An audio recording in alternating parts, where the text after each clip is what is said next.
Ay nako, breaking news, masamang balita po, no? Baka matulad po tayo sa Indonesia.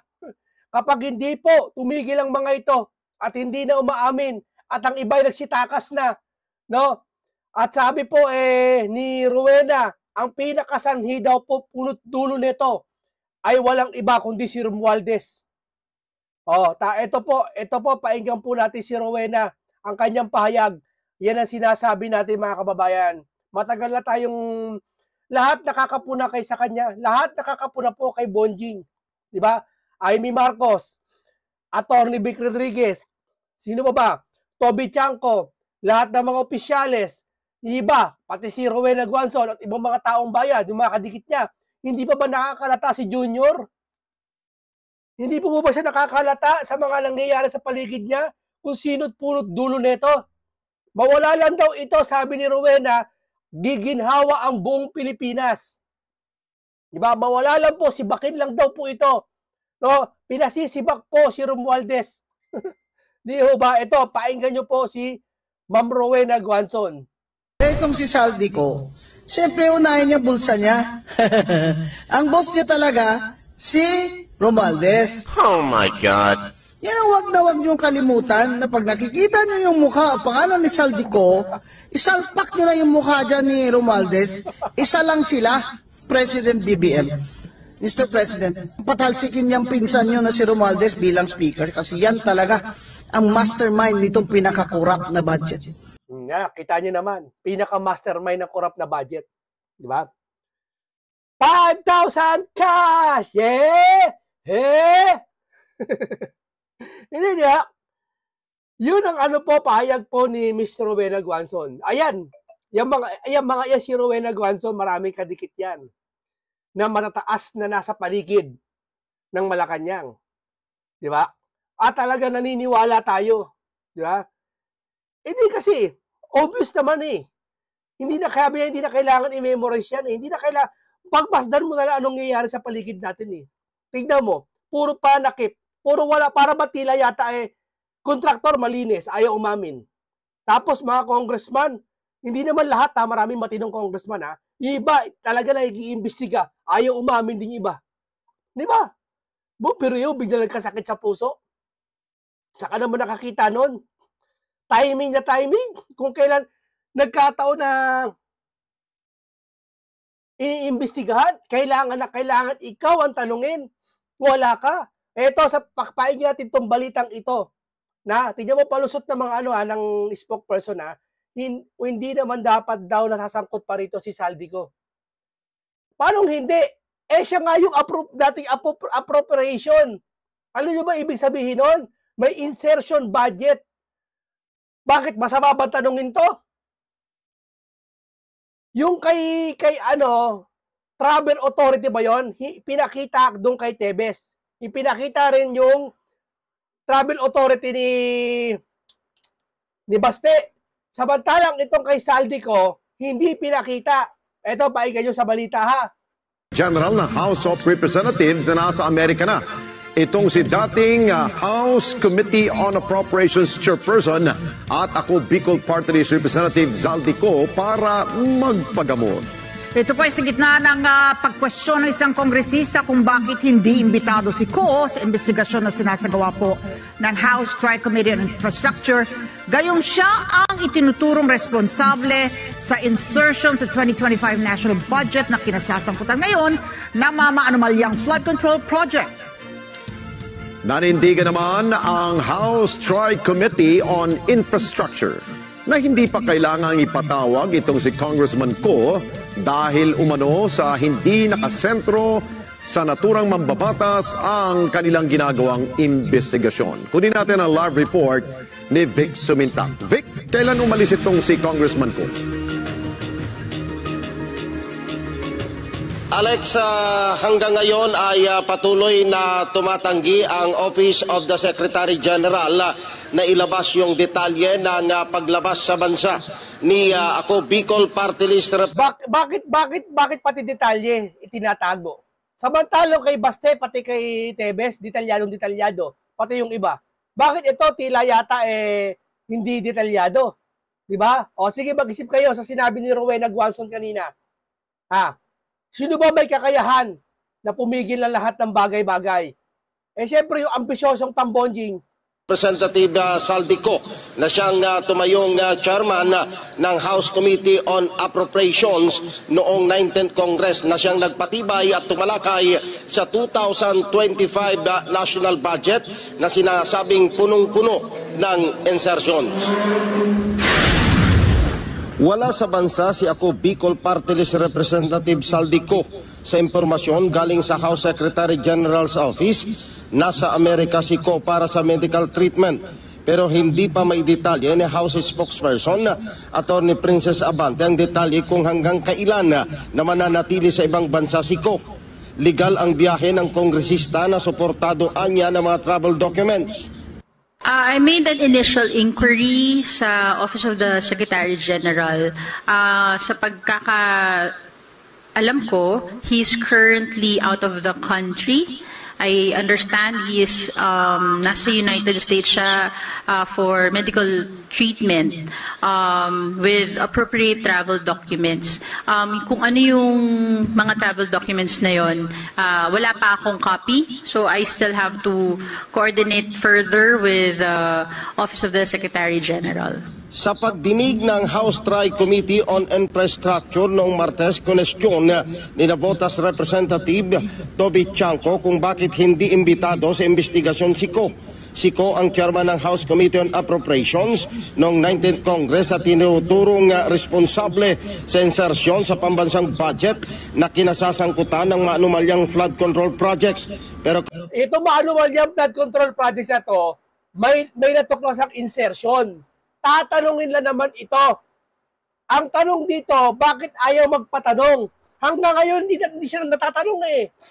Ito ba coincidence lang? Paulit-ulit na po nangyayari sa bansa natin to. Na minsan pag uwi, may brace neck na, naka-wheelchair na. Di ba? Ang daming ganyan eh. Bakit ayaw matanong? Bakit? Yung bang pwede naman sa telepono. Di ba?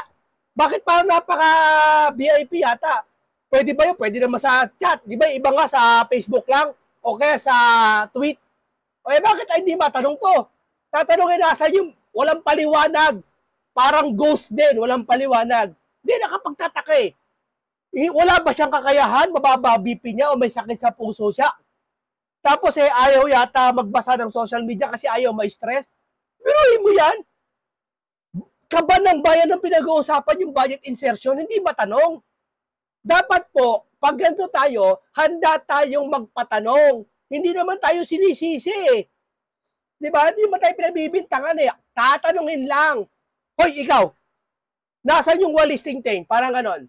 Aba, nagtatago ayaw matanong kung nasan yung walis tingting. Parang ganon eh. Katwiran ng komite, hindi pa kailangang ipatawag sa investigasyon si Ko dahil hindi naman ito ang focus ng pagsisiyasat. For that specific purpose that they want to invite Congressman Saldico and including, I understand, Senator Grace po, di ba? Because hindi siya kasama sa scope ng investigation ng Infracom. It was not relevant for the scope ng pag-uusapan ng Infracom. But it may be relevant in other venues, in other committees. So, ang gustong tutukan ng Infracom, yung mga allegations ng mga anomalya sa flood control projects. At nakita natin, nag-setting na ng direction ng Infracom kung ano yung mga initial na tututukan nila. They wanted to prioritize the flood control projects that were tagged by the President himself as ghost projects. Tiniyak din ni Abante na walang hakbang ang liderato ng Kamara na protektahan si Ko. Bukod sa pagiging chairman ng Committee on Appropriations, isa rin sa sinasabing kongresistang kontraktor sa mga maanumalyang flood control projects si Saldico. Sa 15 contractors na pinangalanan ng Pangulo, pag-aari ng kapatid nito ang Sunwest Construction na itinatag ng Ako Bicol Party List Representative. Binigyang diin ni Abante na patunay dito ang pagpapatibay ng Infracom sa motion para sa full disclosure ng mga miyembro nito dahil sa posibleng conflict of interest. Nakita naman din natin yan, remember, napasa din naman yung motion doon sa committee sa Infracom na yung request na mga members na magkakaroon ng, tama ba yung isang motion na... Malakas ang ulan, pasensya na kayo, no? Natutuluan doon sa ano. O ngayon, ganito. Ito kasi, ma'am, hindi daw kasama sa scope yun. Ang kasama lang dito, pinag-iimbestigahan yung tungkol sa flood control. Ma'am, mali. Dito po may koneksyon yung insertion budget na bakit ganun kalaki, 100 plus billion. Ma'am, hindi naman pinag-uusapan dito mga insertion ng 100,000 lang eh. Okay, 1 million lang eh. Ma'am, ang insertion dito, ma'am, billion. Na karapatan po ng isan magtanong at sumagot po ang itatanungin. Bakit di kailangan dito siya? Bakit? Sino ba siya? Sino ba yun, ma'am? Sabi niya ni Rowena Guanzon, pag nakikita po namin mukha ni Saldi, para po isipin lang po namin, ang mastermind po, si Bonjing. Yun po Yun po sinabi ni Ma'am Rowena di ba? Na-pass nila na for those members who would have some conflict for disclosure. So makikita naman natin na the Infracom is committed to make sure that yung mga dapat na mapasagot sa anomalya ng flood control projects ay talagang isisiwalat at maa-address ng investigation na ito. Pero syempre, may proseso, meron lang ding dapat saklawan ayon sa mandato ng committee. Yun naman din yung uunahin din ng Infracom. Alex, dahil sa kasalukuyan pa rin nakaupo bilang representative ng Ako Bicol, si Saldico. Batay sa ating ginawang pagsubaybay sa ating coverage sa mababang kapulungan ng Kongreso, minsan lamang na pumunta si Saldico sa Kamara noong magbukas ang sesyon at magkaroon ng botohan sa speakership. O tamo, bira siya magpakita. Ito yung sinasabi ng taong bayan na dati natupad sa kanya na ang politiko nagpapakita lang daw pag malapit na eleksyon. Ito, hindi nagpapakita na to Di ba? Nung eleksyon, araw-araw mo makikita ang politiko. Yung nangangailangan na yung taong bayan, wala lang, hindi sila makita, hindi sila matagpuan. Sabi niya, madaling lapitan, mahirap hanapin. Di ba? Hindi totoo yun. Hindi naman lahat Dito kasi, importante yung bagay, tatanungin lang naman siya. Anak ng kulugo Nagpa-check up sa Amerika pa. Marami namang magagaling na doktor dito. Asian, dyan sa Asian Hospital. Asan pa ba? Sa St. Luke's. Mayayaman na hospital yan. Na pwede ka magpagamot, ma-detect yung sakit mo. Diba? Bakit doon pa? Diba? Yan tanong ng taong bayan. Kaya hindi natin maiiwasan yung taong bayan po na magduda. Tapos sasabihin ng mga to, parang ayaw pa talagang magpa-interview. Sino ba yan? Di ba? Ang buwan ng Hulyo at mula noon hanggang ngayon ay hindi napagkikita si Congressman Saldico dito sa Kamara. Tamo? Hindi nakikita sa Kamara. Noon pa lang. Ang sabi pa nga ng kanyang nagsasalita na si Garin ba yon? Si Garin. Ang sabi kaya daw po bago pa daw magsona, parang balak na yata ni Saldi pumuntang Amerika. Mali. Siguro nararamdaman na niya kasi common sense na lang. Matagal nang sinasabi ng taong bayan, etong flood control, walang umiintindi.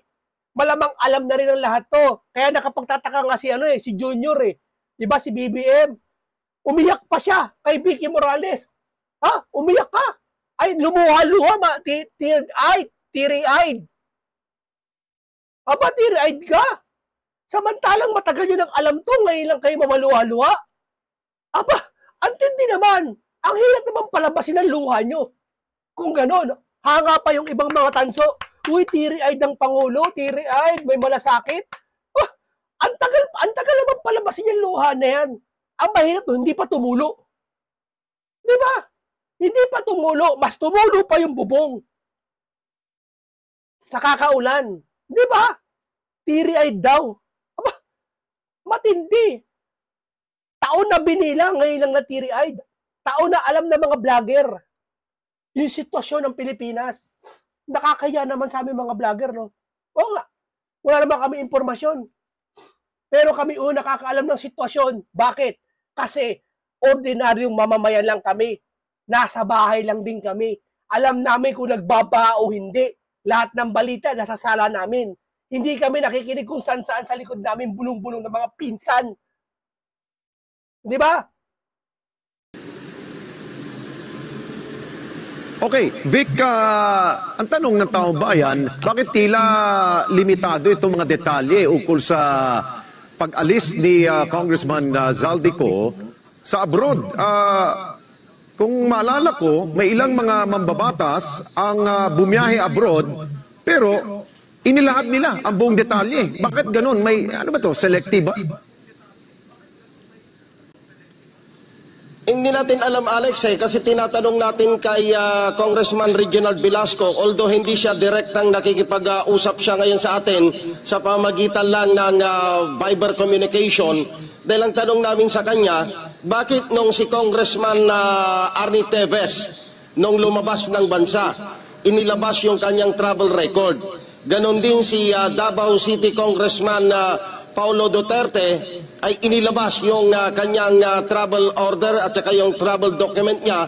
O yung travel document niya nilabas kay Baste, pati kay Paulo Duterte pala. Ulitin niya.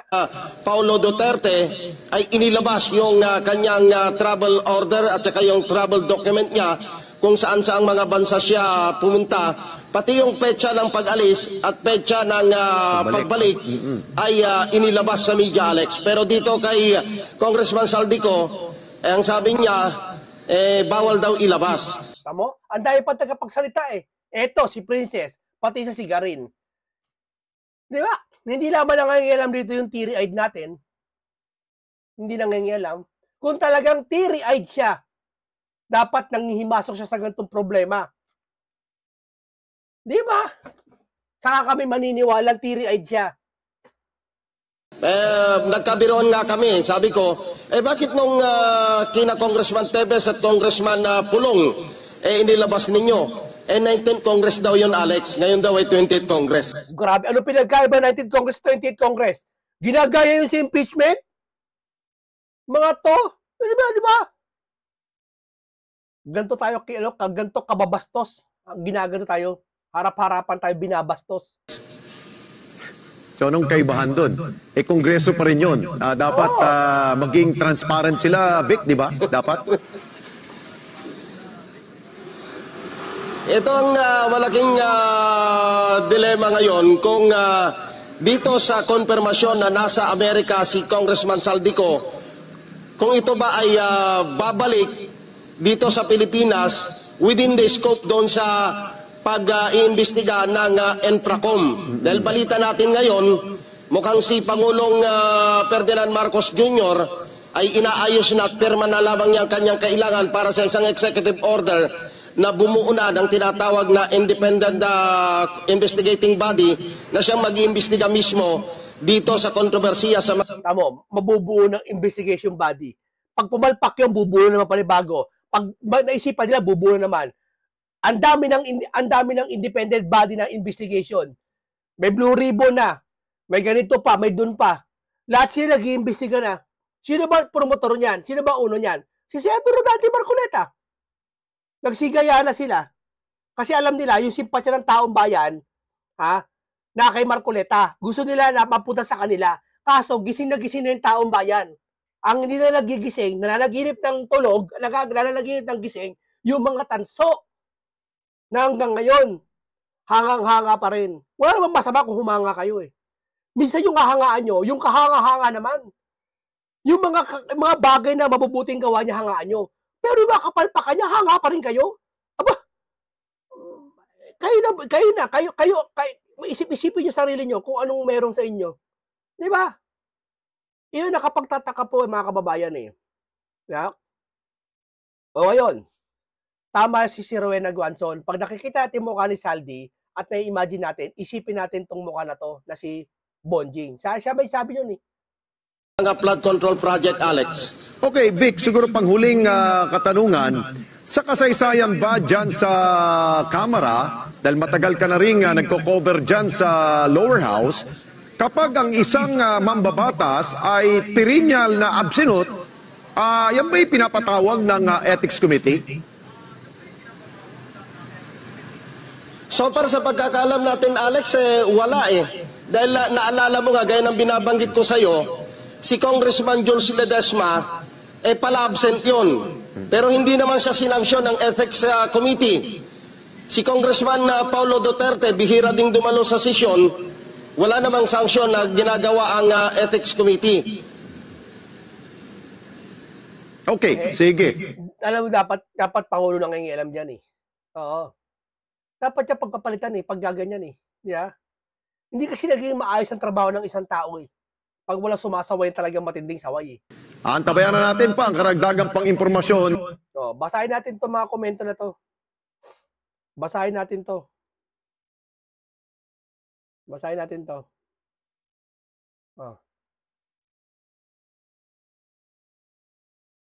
Basahin natin to. Ito. Palitan na. Palitan na po.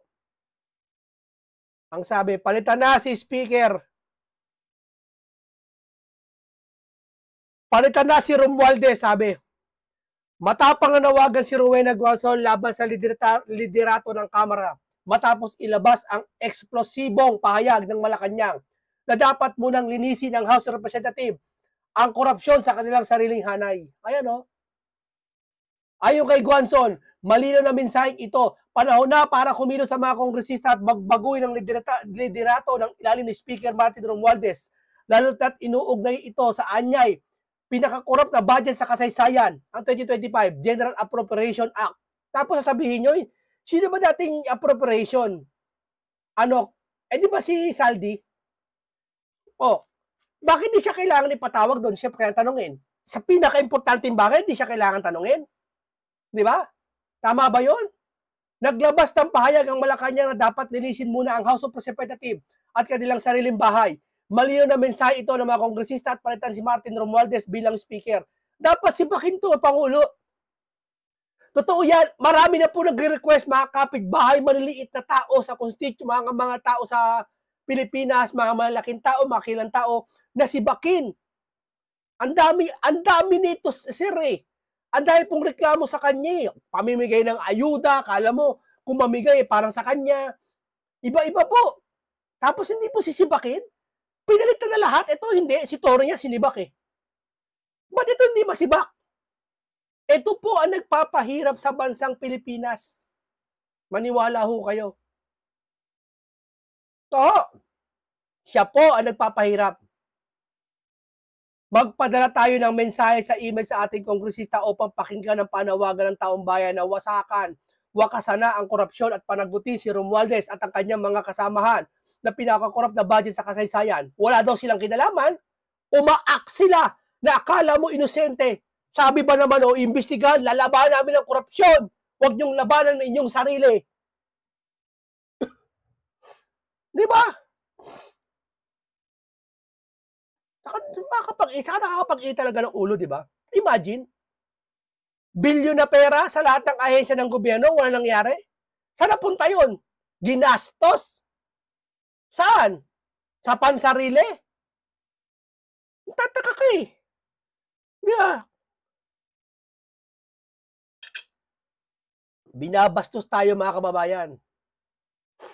Diba? Maraming salamat po sa inyo. Mabuhay po lahat kayo.